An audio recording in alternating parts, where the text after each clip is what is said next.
Good afternoon everyone.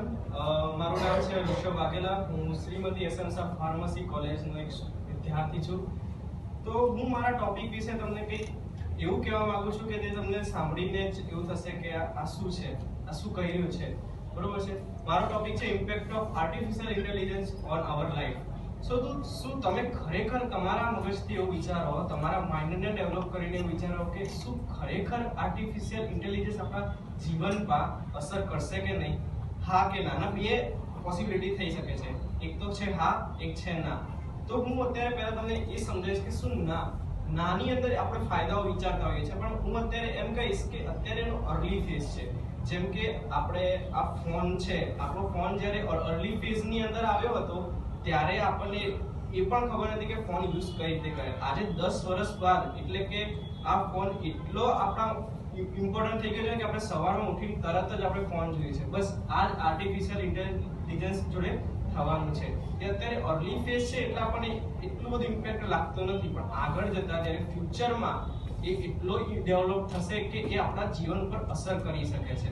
હવે હું હાની ઉપર વાત કરું તો એની અંદર બે પોસિબિલિટી અત્યારે હું મારા પોઈન્ટ ઓફ વ્યૂથી કહું છું. એક તો તમને બધાને ખબર જ છે કે જોબ ઓપોર્ચ્યુનિટી. સાચી વાત કે નહીં મિત્રો?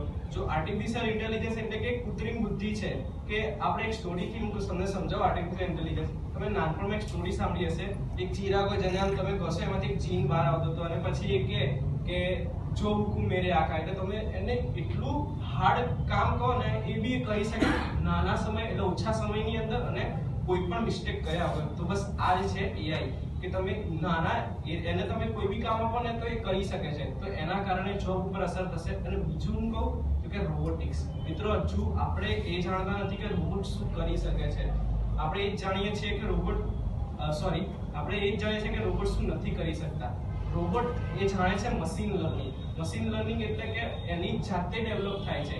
જો રોબોટને આપણે કઈ બી કમાન્ડ આપીશું તો એ એકદમ સરળ રીતે કામ કોઈ પણ મિસ્ટેક કર્યા આગળ કરી દેશે. પણ જો એ કમાન્ડની અંદર કોઈ બી મિસ્ટેક આપણા દ્વારા થઈ તો એ આપણા માટે ખૂબ જ હારી થઈ શકે છે.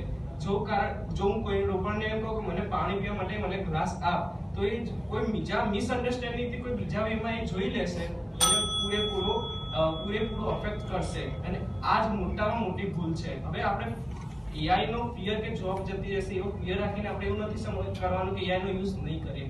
100% એઆઈ નો યુઝ એવી રીતે કરીશું કે આપણે એમાં એઆઈ નો યુઝ કરીને આપણે આપણી જાતને ડેવલપ કરી શકીએ. જેમ કે અત્યારે ફોનનો યુઝ કરીને ઘણા લોકો કમાઈ રહ્યા છે જે આપણે અત્યારે વિચારી પણ નથી શકતા. ટેકનોલોજીનો આપણે યુઝ કરવાનો છે, ના કે એનો કોઈ મિસયુઝ કરવાનો છે. તો બસ થેન્ક યુ.